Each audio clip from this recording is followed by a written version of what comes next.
Olá pessoal, bom dia, boa tarde, boa noite, boa madrugada. Muito prazer estar aqui com vocês novamente e trazendo uma norma importantíssima, trazendo a NR4, a norma que vai tratar de serviços especializados em segurança e em medicina do trabalho.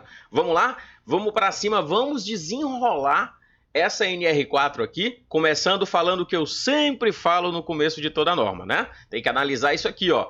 A última atualização que aconteceu nessa norma, tá? A última atualização foi de dezembro de 2022, então fique atento para sempre pegar a norma mais atualizada. Vamos iniciar como nós sempre iniciamos, né? Começando pelo objetivo. Para que serve a NR4? A NR4 ela serve para promover a saúde e também proteger a integridade do trabalhador através desses serviços especializados na área tanto de segurança do trabalho quanto de medicina do trabalho também, tá? Então é por isso que é saúde e segurança do trabalho. Trazendo aqui o campo de aplicação da NR4, são as organizações que possuam empregados regidos pela CLT. Tá? No geral, não adianta você ficar pensando, cai administração direta ou indireta, poder legislativo, executivo, judiciário, onde é? Não precisa pensar nisso. Lembra disso. A regra é organizações que possuam empregados regidos pela CLT. CLT, que você já sabe, né? É a consolidação das leis do trabalho. Então, todas elas devem possuir o SESMIT. Mas observe uma coisa aqui. Essa é a nossa regra. Existe possibilidade de ter uma empresa que não tem SESMIT? Uma empresa que tem funcionário regido pela CLT sem ter SESMIT? Existe. Existe um quadro de dimensionamento do SESMIT, onde ele mostra que tem algumas empresas que ou elas vão ter uma quantidade de funcionários muito pequenas, ou então um grau de risco muito baixo, ou as duas coisas simultaneamente, e aí ela não vai precisar ter um SESMIT implantado lá naquela empresa. Perfeito? Vamos continuar. Existem também outros lugares que não têm pessoas regidas pela CLT que podem sim ser sujeitos às normas de segurança do trabalho, podem ser sujeitos, podem ser obrigados às NRs. Quais são esses lugares? Observe aqui, eu coloquei em vermelho justamente porque é uma exceção. Nos termos previstos em lei, aplica-se o disposto nessa NR a outras relações jurídicas de trabalho. Como assim, Caio, outras relações jurídicas de trabalho? Trabalho não tem que ser CLT? Não tem que ser seletista? Não. Trabalho é um gênero e o emprego, né, que é feito ali carteira assinada, é uma espécie desse gênero. Tem várias espécies de trabalho, pessoal. Observe, a gente tem o trabalho de aprendizagem, né, que é o aprendiz, né, o contrato do aprendiz. Por exemplo, nós podemos ter um contrato de trabalho estatutário. O que é estatutário? É o pessoal que normalmente está no serviço público, né? Boa parte do serviço público ele é estatutário.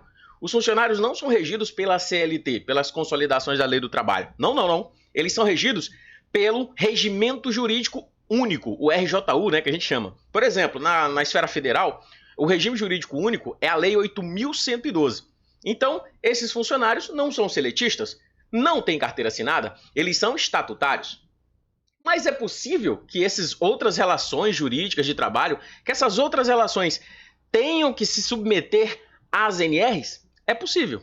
Mas, observe o que eu coloquei aqui em vermelho. Uma relação estatutária, por exemplo, pode estar sujeita desde que prevista em lei. Observou? Então, se tiver uma lei dizendo que a NR4 vai ser aplicada para essa determinada relação jurídica, que não é seletista, ela vai começar a ter que atender essa norma. Mas a regra sempre é onde tem funcionários regidos pela CLT. Isso aqui é uma exceção e normalmente banca gosta de exceção, tá? Então se liga, pode haver uma relação jurídica que não seja seletista, que vai precisar cumprir norma de segurança? Sim, desde que previsto em lei. Vamos continuar. Competências, composição e funcionamento do SESMIT. Bom, essa parte de competências do SESMIT, ela meio que despenca nas provas, né? Até coloquei uma observaçãozinha aqui e eu queria chamar a atenção para os verbos. Tem muito verbo aqui que acaba pegando você pelo pé e depois você se perde. Vamos ver? Olha aqui, a primeira competência do SESMIT é elaborar ou participar da elaboração do inventário de riscos. Já observou aqui que tem uma possibilidade do SESMIT não fazer o inventário de riscos? Observa aqui, ó. Ele tem o dever de elaborar ou participar da elaboração. Então, observou que não necessariamente é o SESMIT aqui que está fazendo o inventário de riscos. Então, vamos lá. Vamos continuar. Compete também ao SESMIT acompanhar a implementação do plano de ação do PGR, implementar medidas de prevenção, elaborar o plano de trabalho e monitorar as metas e indicadores, responsabilizar-se tecnicamente. O que está em vermelho tecnicamente? Você sabe disso? Você sabe por quê? Responsabilizar-se tecnicamente pela orientação quanto ao cumprimento do disposto nas NRs. Porque, pessoal, o SESMIT, ele não é responsável pelo cumprimento das normas. Lembra que quem é responsável por atender às normas de segurança dentro da empresa é a própria organização, é a empresa. Quem é responsável não é o engenheiro tal, o técnico tal, o médico do trabalho tal. Não, não, não. Quem é responsável pelo cumprimento das normas é a própria empresa. A pessoa jurídica é a empresa ali, o CNPJ que é responsável. Agora, o SESMIT tem a responsabilidade técnica. É por isso que tem o tecnicamente, e fica atento para isso, porque eu já peguei pegadinha de banca falando que o SESMIT é responsável pelo cumprimento das normas. E ele não é. Quem é responsável é a empresa. O empregador deve cumprir e fazer cumprir as normas de segurança. Você sabe disso, né? Tá lá na NR1. É o empregador que tem essa responsabilidade. O SESMIT, dentro das suas atribuições, ele deve orientar tecnicamente. Então, a parte dele é fazer as orientações. Tem empresa que não vai querer cumprir, né? A gente sabe que tem empregadores e empregadores. Então, deve ter alguns aí que vão dizer, não, isso custa muito caro, não, vamos fazer vista grossa para A, B, C e D. A gente sabe como é que funciona em alguns lugares. Lógico que tem grandes empresas que têm cultura de segurança do trabalho, e isso é muito bonito de ser visto, mas também tem aquelas que acabam se esquivando das suas responsabilidades. Então, a responsabilidade do SESMIT é orientar tecnicamente, é por isso que eu deixei em vermelho isso. Vamos continuar. O SESMIT deve manter permanentemente a interação com a CIPA, né? Inclusive, muitas empresas, o SESMIT é convidado lá para a reunião da CIPA para alguma orientação, né? Isso é bem legal. A linha G fala que o SESMIT deve promover a realização de atividades de orientação, informação, conscientização dos trabalhadores. Ele deve propor. Nessa hora eu peço para você dar um pause aí. Dá um pause e olha na tela. Fica olhando a linha H. Olha o que é que ela diz. Olha o que é que está em vermelho. Pessoal, propor. O SESMIT, a atribuição do SESMIT, propor a interrupção das atividades que tiver risco grave iminente. Eu sei que isso é contraintuitivo, mas é o que está escrito aqui.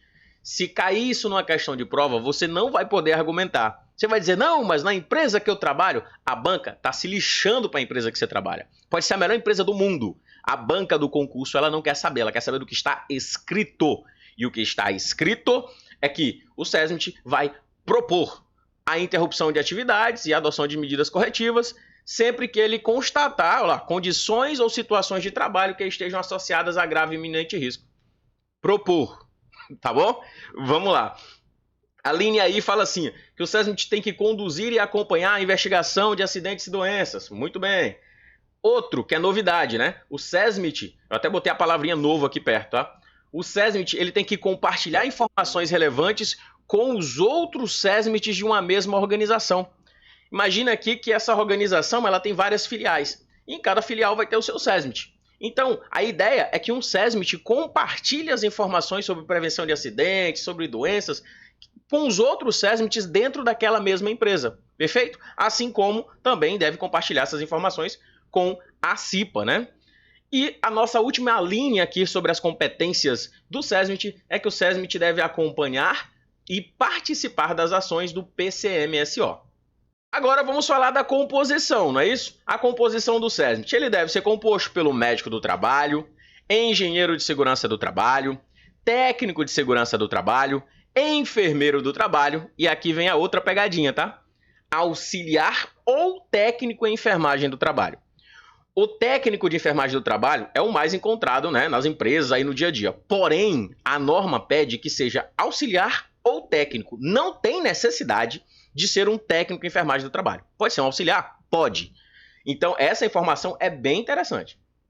Auxiliar ou técnico de enfermagem do trabalho. Não precisa ter formação técnica no caso da enfermagem do trabalho. Perfeito? Então, o SESMIT ele é composto por 5 profissionais. Lógico que dependendo do dimensionamento do SESMIT, ele pode ter só técnico de segurança do trabalho, ele pode ter técnico mais engenheiro, mais médico, mais enfermeiro e por aí vai, tá? Então, essa composição vai gerar em torno desses 5 profissionais. Mas, quais desses profissionais vão compor? E em qual quantidade cada um desses profissionais vai compor? Está escrito lá no final, na nossa última página aqui da NR4. Está escrito lá no quadrozinho, no final da norma. Vamos continuar. Daqui a pouco a gente chega nele ainda nesse vídeo, porque a ideia aqui é em um único vídeo a gente conseguir bater toda a NR4. Temos aqui que os profissionais integrantes do SESMIT devem ter formação adequada e, logicamente, um registro profissional. Lembrando, pessoal, que quem é que vai coordenar o SESMIT? Existe uma teoria que quem coordena o SESMIT é o médico do trabalho, é o engenheiro do trabalho, é o enfermeiro do trabalho, que são os profissionais de nível superior. Mas isso é mito, tá? A norma deixa claro aqui no item 4.3.4, assim, ó, o SESMIT deve ser coordenado por um dos profissionais integrantes desse serviço, qualquer um dos integrantes. Caio, eu posso ter um SESMIT completaço lá com médico, com um engenheiro, com um enfermeiro do trabalho, e quem vai ser o coordenador do SESMIT vai ser um auxiliar de enfermagem do trabalho? Pode ser, pode ser. A norma deixa clara que o SESMIT ele deve ser coordenado por um dos profissionais integrantes do serviço. Não diz qual, não tem ordem de preferência. Tranquilo? Vai depender do empregador. Quem o empregador quer que coordene. Falando agora, pessoal, da carga horária. Isso aqui é muito recorrente em prova de concurso público, então eu queria que você observasse com muita calma esses detalhes. Nós temos, em regra, 2 divisões. A divisão dos profissionais de ensino médio técnico e dos profissionais de nível superior. Porém, tem uma observação sobre o técnico de segurança do trabalho. Vamos com calma? Vamos começar. Em regra aqui nós temos que o técnico de segurança do trabalho e o auxiliar ou técnico de enfermagem, eles devem dedicar 44 horas semanais. Então, já aguarda essa informação. Esta é a regra. 44 horas semanais para técnico de segurança do trabalho e para auxiliar técnico de enfermagem. Só que no caso do técnico de segurança do trabalho, observa aqui, se a organização possuir mais de um TST, mais de um técnico de segurança, e se eles estiverem ali em escalas de trabalho diferenciadas, ela deve garantir o atendimento de pelo menos um TST a cada turno que atingir 101 trabalhadores ou mais. Então, se eu tenho turnos ali que tem 101 trabalhadores ou mais, eu tenho que ter um técnico de segurança ali naquele turno, né? Então eu vou fazer essa distribuição, essa escala de trabalho para que cada técnico vá atender os meus turnos com 101 ou mais funcionários. Isso se for uma empresa de grau de risco 3. Se a empresa for grau de risco 4, ou seja, o risco é mais acentuado, os meus turnos que tiverem 50 trabalhadores ou mais devem ser atendidos por um dos técnicos de segurança do trabalho. Então entenda, isso tudo sem implicar em acréscimo no número de profissionais previsto no anexo 2. Então, por exemplo, se eu tiver ali, a minha empresa tiver dimensionada para ter 3, 4 técnicos de segurança, no final das contas, eu não vou poder colocar esses técnicos todos no mesmo horário. Por exemplo, eu vou colocar em horários administrativos, sendo que eu tenho um turno de madrugada com funcionários ali, com 50 funcionários, por exemplo, e a minha empresa é grau de risco 4. Ou seja, eu não posso colocar todos no mesmo turno, todos no administrativo. Eu tenho que distribuir eles em escalas em que os meus turnos que tiver acima de 50 funcionários para grau de risco 4 ou 101 funcionários ou mais para grau de risco 3, que esses turnos sejam atendidos por pelo menos um técnico de segurança. Então a ideia é distribuir esses técnicos. Observa aqui esse finalzinho, tá? Pelo amor de Deus. Sem implicar em acréscimo no número de profissionais previstos lá no anexo 2, o quadrinho, né, de dimensionamento. Então a ideia aqui, ó, eu vou até colocar em vermelho agora para vocês, né? Sem implicar em acréscimo. Tem esse detalhe. Porque a banca vai dizer o seguinte, a banca vai dizer que vai ter acrescentado mais técnicos para poder atender esse item. E não, sem implicar em acréscimo ao número de profissionais previstos no anexo 2. Se ligou? Vamos continuar. Falamos aqui dos profissionais de nível médio. Fechado? Agora, vamos falar dos profissionais de nível superior. No nível superior, a gente tem uma variaçãozinha. Porque existe o tempo parcial e o tempo integral. Vamos ver.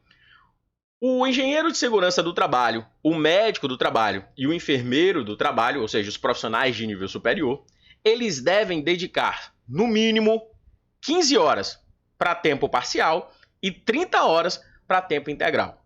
Então, se a gente for lá no quadro que está com o dimensionamento do SESMIT, a gente vai ver que tem alguns dimensionamentos que vai precisar de um engenheiro em tempo integral.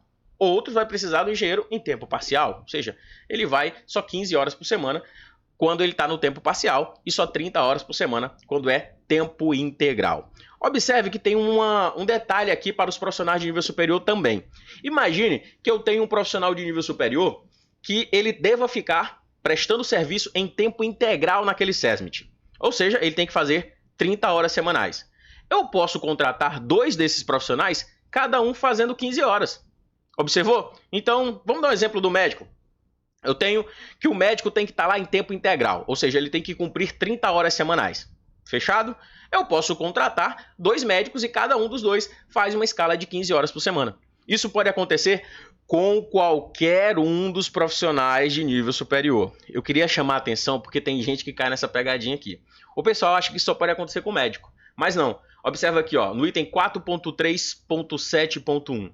Relativamente aos profissionais referidos no item 4.3.7, que item é esse? É esse item de cima, pessoal. Engenheiro de segurança, médico do trabalho, enfermeiro do trabalho. Esses 3 profissionais, que são os profissionais de nível superior, eles podem aí fazer tanto tempo parcial quanto tempo integral. E se for tempo integral, eu posso contratar 2 profissionais para cada um fazer uma escala de 15, contanto que seja coberto em tempo integral por profissional da área de engenharia, de medicina ou de enfermagem de nível superior. Tranquilo? Então, eu tenho que atender, mas não necessariamente com o mesmo profissional cumprindo toda a carga horária em tempo integral. Vamos continuar.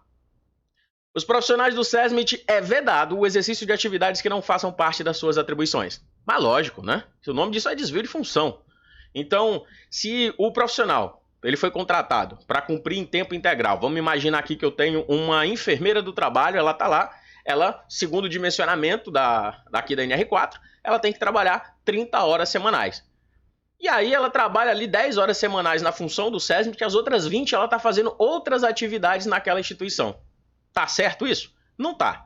Se o dimensionamento está dizendo que ela tem que trabalhar como enfermeira do trabalho durante as 30 horas semanais, ela vai cumprir as 30 horas semanais nesta função, tá? Ela não pode exercer outras atividades que não façam parte das suas atribuições durante o horário de atuação no SESMIT. Tá escrito aqui no 438, tá, pessoal? Vamos continuar.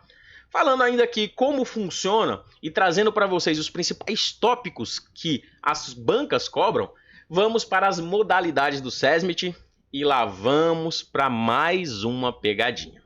Por que eu estou falando em pegadinha nessa altura do campeonato? Porque aqui nós temos o REI. O que é REI? REI são as modalidades do SESMIT que estão aqui no item 4.4.1. Está dizendo aqui que o SESMIT ele deve ser constituído nas modalidades individual, regionalizado ou estadual, não é isso? É isso. É isso que está escrito aqui. Pessoal, a banca ela pode copiar e colar esse item e perguntar para você se é verdadeiro ou falso. O Sebrasp costuma fazer esse tipo de coisa. Ela copia um item da norma e pergunta, isso é verdadeiro ou falso? Só que você deve se ater porque está escrito na norma. Se ela copiar e colar esse item, você vai dizer, tá certo, tá certo. Mas observe uma coisa, quem já conhece a NR4 sabe que existe outra modalidade de SESMIT. Existe sim, não existe só essas 3. Não existe só o regionalizado, o estadual e o individual. Existe ainda o SESMIT compartilhado. Mas isso é outra história. Se a banca copiar e colar esse item, botar na tua prova e dizer tá verdadeiro ou falso, tá verdadeiro, porque tá conforme o item 4.4.1. Tranquilo? Mas, lembre-se que existe o SESMIT compartilhado e isso aqui dificulta um pouco na resolução da prova de concurso público. Tá bom? Vamos lá. Segundo o item 4.4.1, o SESMIT ele vai ser constituído em 3 modalidades, o individual, o regionalizado ou o estadual. Detalhe. Toda vez que eu estiver falando desses SESMITs aí, dessas modalidades de SESMIT que fazem parte do REI, regional, estadual, individual, eles vão ser sempre dimensionados na mesma unidade da federação. Eles vão ser sempre dimensionados no mesmo estado. Se você começar a falar, tem uma unidade no estado tal, a outra unidade no estado tal, estados diferentes, unidades da federação diferentes, não pode ser nem regionalizado, nem SESMIT individual, nem SESMIT estadual. Não pode ser nenhum dos três. Você está me observando, né? O SESMIT compartilhado, ele é um pontinho fora da curva que a gente vai chegar nele já já. E para a gente continuar, vamos falar a diferença entre o SESMIT regionalizado, estadual e individual. A diferença, apesar de saber que ambos, né, todos os três, eles devem existir na mesma unidade da federação, ou seja, eles devem existir no mesmo estado, eles têm diferenças. O SESMIT regionalizado é quando uns estabelecimentos se enquadram e outro não. Então imagina, você tem no estado do Ceará, eu moro no Ceará, né? Então no estado do Ceará você tem uma empresa que tem 10 filiais. E nessas 10 filiais, ele tem ali umas 3 que tem dimensionamento no anexo aqui da NR4. Então tem 3 lá que pode ser emitido o SESMIT para ele, sim, pode ser composto um SESMIT. Porém, os outros 7 estabelecimentos, quando você vai lá no enquadramento, não enquadra. Não enquadra, eles estão desobrigados de constituir o SESMIT. Sabe o que é que acontece? Nesse caso, a gente vai montar um SESMIT regionalizado. Por quê? Uns estabelecimentos se enquadram e outros não se enquadram. Vamos agora ver a diferença dele para o outro SESMIT, que é o SESMIT estadual. O SESMIT estadual, nenhum estabelecimento se enquadra. Então eu vou pegar o mesmo exemplo. Imagina que no estado do Ceará você tem 10 estabelecimentos. E nenhum dos 10 tem quantidade de trabalhadores suficiente para se enquadrar lá no anexo 2. Quando você vai dar uma olhada lá no enquadramento, pelo grau de risco, quantidade de funcionários, você observa que não precisaria ter SESMIT em nenhum dos 10. Nenhum. Toda vez que você vê a palavrinha nenhum estabelecimento se enquadra, aí você sabe na hora que o SESMIT é um SESMIT estadual. Perfeito? Nenhum deles se enquadrou. Mas, quando você soma todos os 10 estabelecimentos, no caso do nosso exemplo aqui, quando você soma todos, aí sim você tem quantidade suficiente para enquadrar. Aí você faz um SESMIT estadual. O que é o SESMIT individual? O SESMIT individual é aquele que a gente já conhece, pessoal. O SESMIT individual é quando você pega um estabelecimento, naquele estabelecimento tem um quantitativo num grau de risco também adequado para que seja composto o SESMIT, você vai lá e dimensiona. Pronto. Tem um estabelecimento, aquele estabelecimento se enquadra, ele vai ter um SESMIT que vai atender um único estabelecimento. Por isso que o nome do SESMIT é individual. O individual é aquele que atende um único estabelecimento. O regionalizado é aquele que tem vários estabelecimentos, uns se enquadram e outros não se enquadram. O SESMIT estadual, nenhum dos estabelecimentos se enquadra e eles somados vão sim constituir um SESMIT estadual. Mas observe, esses três, o REI, né? Regionalizado, estadual e individual, o REI, ele sempre vai ser no mesmo estado. Agora vamos falar do SESMIT compartilhado, e aí você vai ver que ele é o nosso fora da caixa. Ele é um negócio diferente e é aqui que entram as pegadinhas das bancas de concurso. Uma ou mais organizações da mesma atividade econômica, localizadas no mesmo município ou, observa, em municípios limítrofes, ainda que em diferentes unidades da federação. Observou que nesse ponto aqui, considera-se a possibilidade de você ter municípios em estados diferentes. Vou imaginar aqui um exemplo bem interessante. Imagine a cidade de Teresina, no Piauí, e a cidade de Timon, lá no Maranhão. Elas são limítrofes. De um lado do rio é Teresina, do outro lado do rio é Timon, no Maranhão. Então, se você for observar, 2 estados diferentes, mas são limítrofes. Então, quer dizer que se eu tiver uma ou mais empresas da mesma atividade econômica localizada nesses 2 municípios, que são limítrofes, elas podem sim constituir um SESMIT compartilhado. Então, é a única possibilidade que nós temos de um SESMIT com mais de um estabelecimento e esse SESMIT, que vai acabar atendendo vários estabelecimentos, serem em estados diferentes. É o SESMIT compartilhado. Como é que ele vai ser dimensionado? Vai ser feito o somatório dos trabalhadores que vão ser assistidos por esse SESMIT. E observa o finalzinho. Os trabalhadores assistidos pelo SESMIT compartilhado não integram a base de cálculo para o dimensionamento de outras modalidades de SESMIT. Quando ele fala outras modalidades, acabou de admitir que o SESMIT compartilhado é uma modalidade de SESMIT totalmente contra aquele item que a gente viu ainda há pouco, que diz aqui, ó, o item 441 que eu avisei para vocês, falando que as modalidades eram individual, regionalizado, estadual. Opa, tem mais uma, que é o compartilhado. Mas reitero essa informação. Se a banca perguntar para vocês copiar e colar esse item, ele está correto, porque é o que está escrito na norma. Perfeito? Vamos continuar, vamos falar sobre o dimensionamento e é aqui que entra aquele ponto que a gente tem que saber sobre quais os critérios utilizados para dimensionar um SESMIT. O dimensionamento do SESMIT vincula-se ao número de empregados da organização e o maior grau de risco entre a atividade econômica principal e a atividade econômica preponderante. Deixa eu te explicar o que é que aconteceu. Esse item aqui é novo, por quê? Porque ele trouxe de forma mais detalhada. Antes estava escrito assim, número de empregados e o grau de risco da atividade econômica. Só que o que é que acontece? O pessoal sempre se perguntava, Caio, mas é a atividade econômica principal ou é a atividade econômica preponderante? A atividade econômica principal é aquela que está lá no CNPJ da empresa. A atividade econômica preponderante é aquela que tem mais trabalhadores fazendo aquela atividade. Então, imagina que você tem uma empresa grande e aí o CNAE dela está lá, né, registrado lá no CNPJ dela, é de grau de risco 3. Mas a maioria dos trabalhadores, mais da metade dos trabalhadores, estavam desempenhando uma outra atividade que é grau de risco 4. E aí, qual das duas eu vou utilizar?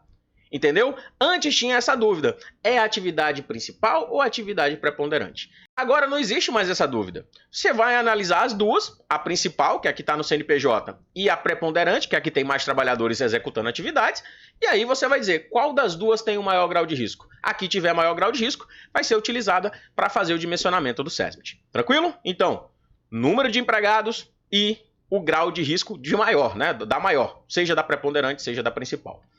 E aqui eu trago outra que despenca em prova. Essa daqui parece que as bancas bateram o olho e disseram, essa daqui muita gente vai errar. Na contratação de empresa prestadora de serviços a terceiros, o SESMIT da contratante deve ser dimensionado considerando o número total de empregados da contratante e trabalhadores das contratadas. Quando o trabalho for realizado de forma não eventual, nas dependências da contratante ou em local previamente convencionado.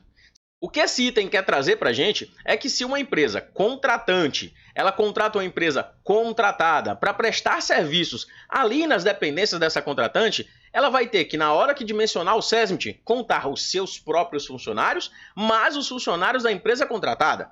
E aí ela vai somar, vai fazer o somatório desses funcionários para poder fazer o dimensionamento do SESMIT. Entendeu? Mas observa que tem algumas nuances, tá? Ela fala aqui que tem que ser um contrato não eventual, tem que ser nas dependências da contratante ou em local previamente convencionado. Então, o SESMIT vai ser dimensionado com os funcionários próprios, mais os funcionários terceiros, né? Os funcionários das contratadas. Perfeito?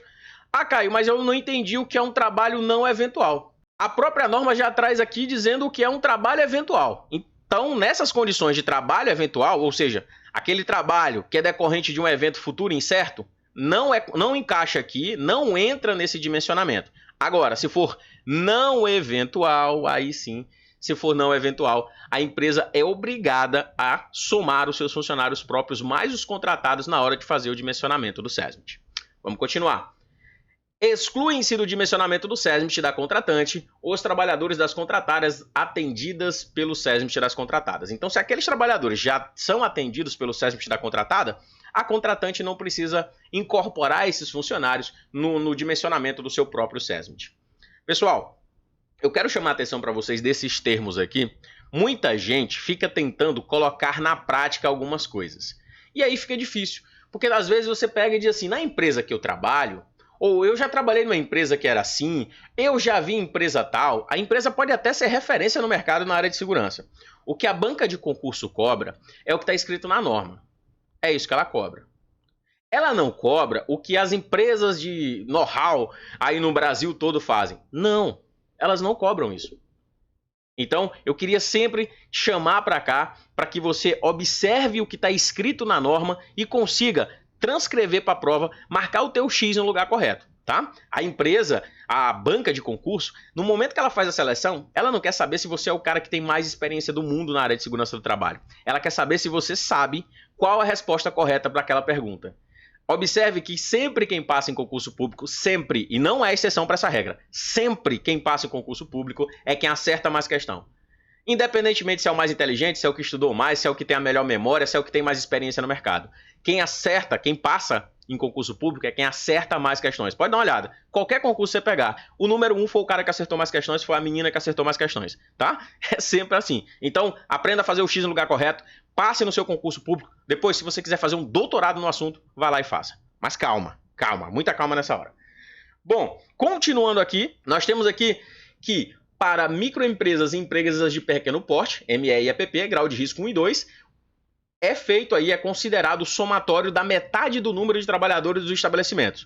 O que é que isso quer dizer? Você soma os estabelecimentos e depois você divide por 2. Você corta pela metade. Então, digamos que se você somar os estabelecimentos aí de uma empresa, um ME, um EPP, grau de risco 1 ou 2, tá? Lembra que tem que ser nesse contexto. É até fácil de lembrar porque tem várias outras normas que sempre colocam esse grupinho aqui. Grupo de ME e EPPs de grau de risco 1 e 2. Quando você somar, por exemplo, aí 3, 4 estabelecimentos, você soma, deu 100 funcionários. O que é que você faz? Você divide pela metade e dimensiona como 50. Por quê? Porque ME e EPP, grau de risco 1 e 2, você vai considerar metade do somatório dos trabalhadores dos estabelecimentos. Perfeito? Tranquilo, vamos continuar. Observa que todos os outros é sempre o somatório dos trabalhadores. Esse aqui você soma tudo e antes de dimensionar você, corta pela metade. E como é que fica a parte da construção, pessoal? Olha aqui, ó. Para canteiro de obras e frentes de trabalho com menos de 1.000 trabalhadores, situados no mesmo estado, né, na mesma unidade da federação, não são considerados como estabelecimentos. Então, se você tiver frentes de trabalhos menorzinhas ali, com menos de 1.000 funcionários, tiver canteiros de obras com menos de 1.000 funcionários, desde que seja no mesmo estado, a gente não vai ser considerado como estabelecimento. O que é que esses canteiros de obra e essas frentes de trabalho vão ser consideradas? Vão ser consideradas como integrantes da empresa de engenharia principal. E aí, nesse caso, essa empresa de engenharia principal, ela vai ser responsável por organizar um SESMIT que pode, eu queria chamar a atenção para esse pode aqui, pode colocar os profissionais de nível superior centralizados. Ela pode. Ah, Caio, ela é obrigada a fazer isso? Não, ela não é obrigada. Imagina que você tem uma empresa, que é uma empresa de engenharia, e ela tem ali uma sede e mais 4 locais ali, 4 frentes de trabalho, 4 canteiros de obras. Contanto que cada um desses canteiros de obra, ou frente de trabalho, tem menos de 1.000 trabalhadores. O que vai acontecer? Esses locais aí, que tem frente de trabalho e canteiro de obra, eles não são considerados estabelecimentos, tá? Eles fazem parte da empresa principal. Então, eles vão ser dimensionados com base no somatório de todos eles. E a empresa principal, que fica lá na sede, ela pode deixar os profissionais de nível superior centralizados, pode, não está dizendo que é obrigado, ela pode. E ela deve, agora sim é obrigatório, ela deve colocar os profissionais de nível médio por canteiro e por frente de trabalho. Observou a diferença? Então, engenheiro de segurança, médico do trabalho e enfermeiro do trabalho podem ficar centralizados. Mas, o dimensionamento para técnico de segurança e o auxiliar ou técnico de enfermagem obrigatório, deve ser feito por canteiro de obra ou frente de trabalho. Profissionais de nível médio deve ser dimensionado por canteiro por frente. Profissional de nível superior pode ficar centralizado. Quando eu estiver falando de empreiteiras, considera-se estabelecimento o local em que os empregados estão executando suas atividades. Até aí tudo bem. A contratação de trabalhadores por prazo determinado, o SESMIT deve ser complementada durante esse período. Observa aqui que é imediato. Então, se você vai contratar uma quantidade X de trabalhadores para ficarem durante um ano ali, fazendo determinada atividade, durante 8 meses, 10 meses, então, durante aquele período que você fez aquele contrato temporário, você tem que dimensionar até o SESMIT. Então, vamos lá. Imagine aqui que eu tenho uma empresa que tem 1.000 funcionários, e aí, com base no grau de risco e também na quantidade de funcionários, eu fiz o dimensionamento do SESMIT e implantei o SESMIT. Agora, observa, digamos que eu fiz temporariamente um contrato com mais 500 trabalhadores. Esses 500 trabalhadores vão prestar serviço, digamos aqui, por 8 meses. Durante esses 8 meses, eu vou ter não mais 1.000 funcionários. Eu vou ter 1.500 funcionários. Então, nesse caso, o meu SESMIT tem que ser dimensionado nesse período, então ele deve ser ampliado, ele tem que ser dimensionado para 1.500 trabalhadores. E assim que o contrato desse pessoal, daqui a alguns meses, acabar, aí eu não preciso mais manter todos aqueles profissionais no meu SESMIT. Eu vou redimensionar novamente para diminuir e atender os meus 1.000 funcionários permanentes. Então, a ideia é o seguinte, que mesmo que você faça uma contratação que aumente a necessidade de profissionais de SMS, você vai ter que atender ela durante aquele período. Você vai ter que contratar mais profissionais de segurança para atender aquela demanda maior, aquela quantidade maior de trabalhadores expostos ao risco.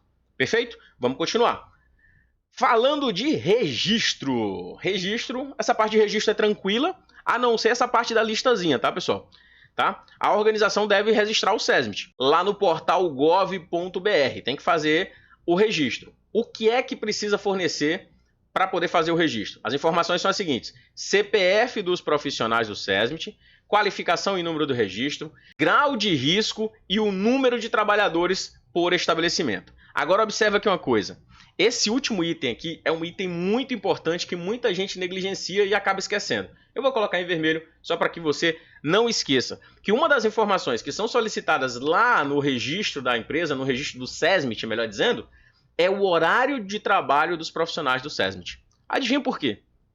Eles querem saber se está sendo atendido mesmo aquela carga horária lá que a gente viu ainda há pouquinho. Lembra que a gente estava falando da carga horária dos profissionais de nível médio, né, médio técnico, que acabam performando ali 44 horas semanais? E o pessoal de nível superior, que pode ser tempo parcial de 15 horas semanais ou tempo integral de 30 horas semanais? Então, como é que o governo, né, vai saber se está sendo atendido ou não? Você vai ter que fornecer, na hora de fazer o registro do seu SESMIT, o horário de trabalho dos profissionais do SESMIT. Perfeito? Vamos continuar. Para a gente fechar aqui essa parte do caput da norma e entrar no nosso anexo, nós temos uma perguntinha. Digamos que a empresa ela seja obrigada a constituir um SESMIT e ela seja obrigada a constituir um SESTR. Você sabe o que é o SESTR, né? Lá na NR31 tem o Serviço Especializado em Segurança e Saúde no Trabalho Rural. É a mesma coisa do SESMIT, só que é lá para a NR31, é lá para o trabalho rural. E aí, digamos que ela tá obrigada a constituir os dois, ou o SESMIT ou o SESTR. Ela pode optar em constituir apenas um desses serviços. Observou aqui? A norma deixou isso bem claro. A gente já sabia dessa possibilidade, mas a norma resolveu deixar mais claro na última revisão. Então ela colocou que se a organização for obrigada a constituir um SESMIT ou SESTR, lá da NR31, elas podem optar em constituir apenas um desses serviços, considerando o somatório de trabalhadores de ambas as atividades. E aqui, ainda preocupado com a atuação do SESMIT, a norma deixa bem clara que deve ser assegurado a isenção técnica e o exercício profissional dos integrantes do SESMIT. Isso aqui é para não haver nenhuma interferência nas atividades. Imagina aqui que é a empresa que paga o salário ali do engenheiro de segurança, que paga o salário do técnico de segurança, que paga o salário do médico do trabalho. Então, esses profissionais do SESMIT, às vezes, e em algumas empresas que não têm cultura de segurança do trabalho, né? Essas empresas elas podem acabar coagindo o profissional a não fazer o seu trabalho da maneira correta. Entende? Então, olha aqui, a norma deixa bem clara que deve ser assegurada a isenção técnica do profissional. Se você contratou um profissional que vai trabalhar com a parte de segurança do trabalho ou medicina do trabalho, lógico que você tem que deixar esse funcionário trabalhar e fazer aquilo que ele sabe fazer, que é a parte de segurança, a parte de medicina, certo? Mas a norma teve que colocar o óbvio, que deve ser assegurada a isenção técnica e o exercício profissional dos integrantes do SESMIT. Para a gente fechar, a organização deve indicar entre os médicos do SESMIT quem é o responsável pelo PCMSO. Você já entendeu, né? Se eu tiver médico no SESMIT, ele vai ser o responsável do PCMSO. Agora, pode ser que a empresa seja desobrigada a constituir um SESMIT com médico do trabalho, não pode? Pode. Nesse caso, ela vai ter que ter um outro médico do trabalho que esteja fora do SESMIT, sem problema nenhum, que vai ser o nosso coordenador do PCMSO. Agora, pessoal, temos aqui um anexo gigante que ele só vai te mostrar, vai te mostrar a relação da Classificação Nacional de Atividades Econômicas, que a gente conhece pelo nome aí, pela sigla de CNAE.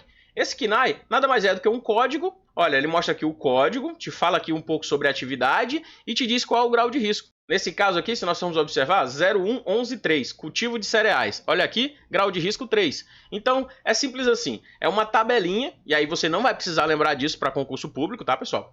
Se a banca for pedir alguma coisa desse tipo, ela vai te dar o grau de risco, vai te falar qual é a atividade e tal, e vai te dar o grau de risco. Você não precisa lembrar disso, até porque essa tabela é gigante. A gente vai lá para o final da tabela, onde tem um quadro que é importantíssimo para que nós consigamos concluir a nossa NR4. Esse aqui é o quadro. Eu coloquei já uma observação. Em alguns concursos é preciso decorar essa tabela. Pelo menos no grau de risco do órgão / entidade do concurso específico. Por que eu coloquei essa observação? Vamos lá. A maioria das provas, ela já te dá esse quadro. Porque eu sei que é cruel. É cruel cobrar do candidato isso aqui. Eu sei que é cruel. Mas tem bancas que entregam e tem bancas que não entregam. Então, o que é que eu faço particularmente e sempre dá certo? Se eu vou fazer um concurso de uma empresa que eu sei que o grau de risco dela é grau de risco 3, por exemplo, o que é que eu vou fazer? eu vou vir aqui no grau de risco 3 e vou dar uma lida bem boa aqui na parte que fala de grau de risco 3. Porque eu sei que se ela for me cobrar alguma coisa, vai ser dessa parte aqui, a parte do grau de risco 3. Em regra, dá muito certo. Mas eu continuo achando que é cruel demais as bancas cobrarem isso aqui. Vamos só entender, para quem nunca viu esse quadro, ou para quem já viu e não recorda mais como é que faz. Ctrl Z aqui, vamos fazer aqui, ó. Imagine, vou dar um exemplo de como é que usa esse quadro. Imagine aqui que você tem uma empresa grau de risco 2. Aqui, ó, grau de risco 2, temos aqui uma empresa. Essa empresa grau de risco 2, ela tem 700 funcionários. 700 está onde, Caio? 700 está entre 501 e 1000, não é isso? Está aqui, ó.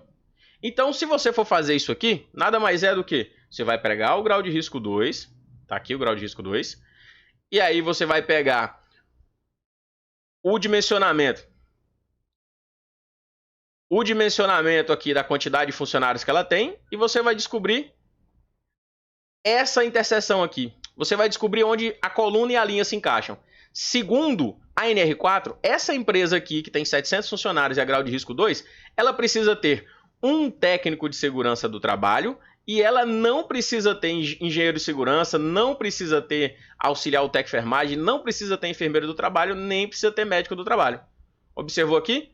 Ela não precisa ter nenhum desses profissionais. Por quê? Porque aqui só tem o número 1 aqui na nossa tabela.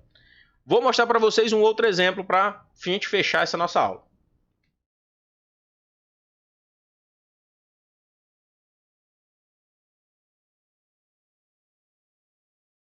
Agora imagine uma empresa que tem grau de risco 1, ou seja, um grau de risco baixíssimo, mas ela tem ali 4.000 funcionários. Como é que a gente vai fazer? A gente vai pegar, cruzar linhas e colunas novamente. Grau de risco 1, essa linha toda aqui, grau de risco 1. A empresa tem 4.000 funcionários, não é isso? Então vamos pegar a coluna aqui entre 3.500 e 5.000, não é isso? Vamos pegar aqui. E vamos ver o cruzamento da linha com a coluna. Cruzamento da linha com a coluna, nós temos que essa empresa aqui, no caso, vai ter que ter 2 técnicos de segurança do trabalho, vai ter que ter um engenheiro de segurança, um auxiliar ou técnico de enfermagem do trabalho, um enfermeiro trabalhando meio expediente, tá vendo que tem esse asteriscozinho aqui do lado, né? Então, é um enfermeiro do trabalho trabalhando meio expediente. A gente chama de tempo parcial, né? A gente já viu isso lá no início do nosso vídeo. E vai ter que ter um médico do trabalho trabalhando aqui em tempo integral. Então, temos aqui esse outro dimensionamento, um dimensionamento bem interessante para você que ainda não sabia como é que usava essa tabela.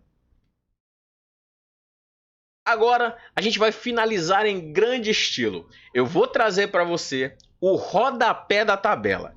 E esse rodapé da tabela já me rendeu tanto ponto em concurso público que você nem imagina.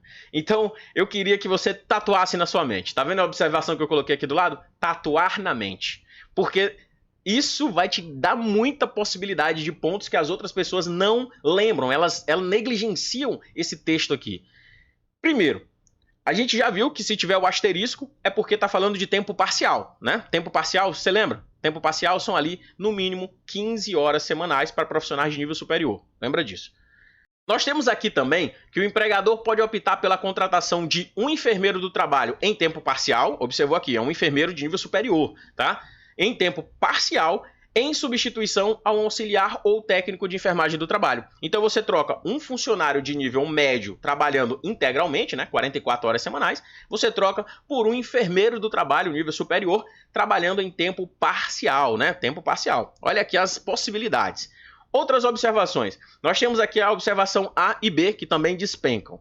A observação A fala assim que hospitais, ambulatórios, maternidades, casas de saúde, ou seja, locais aí da área de saúde, né, em geral, elas deverão contratar um enfermeiro do trabalho em tempo integral quando possuírem mais de 500 trabalhadores. Então, observa aqui um detalhe, pessoal. Mesmo que na hora de fazer o dimensionamento, você foi fazer o dimensionamento na tabela e tudo mais, e acabou que no dimensionamento diz assim, ó, não precisa ter enfermeiro do trabalho pelo dimensionamento do quadro.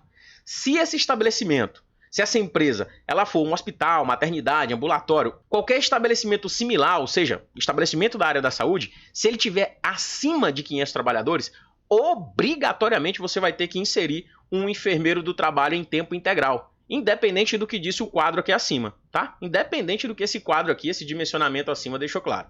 Observe, você vai ser obrigado a colocar um enfermeiro do trabalho nessa situação. Mais de 500 trabalhadores em locais de saúde. Vamos lá. Esse nosso item B vem apenas para atender uma resolução que trata ali sobre a parte funcional do profissional de ensino médio técnico da área de enfermagem do trabalho. Segundo os conselhos de enfermagem, né, esses profissionais eles devem trabalhar sob supervisão de um enfermeiro do trabalho, não é isso? É isso. Mas observe o que é que o item fala. O item B fala que, em virtude das características das atribuições do SESMIT, não se faz necessária a supervisão do técnico de enfermagem do trabalho por um enfermeiro do trabalho, salvo quando a atividade for executada em hospitais, ambulatórios, maternidades, casas de saúde, ou seja, ambientes da área de saúde em geral. Então, se nós formos observar, essa supervisão, que é obrigatória segundo o Conselho de Enfermagem, ela está dispensada quando eu estiver falando de enfermagem do trabalho. Se eu estiver falando de técnico de enfermagem, de auxiliar de enfermagem, tá bom? Nesse caso, não se faz necessária a supervisão do técnico de enfermagem por um enfermeiro do trabalho. Essa norma é de suma importância para a sua preparação, ela despenca na maioria dos concursos públicos. Eu espero que você ganhe muitos pontos depois dessa nossa explanação. Um grande abraço e bons estudos!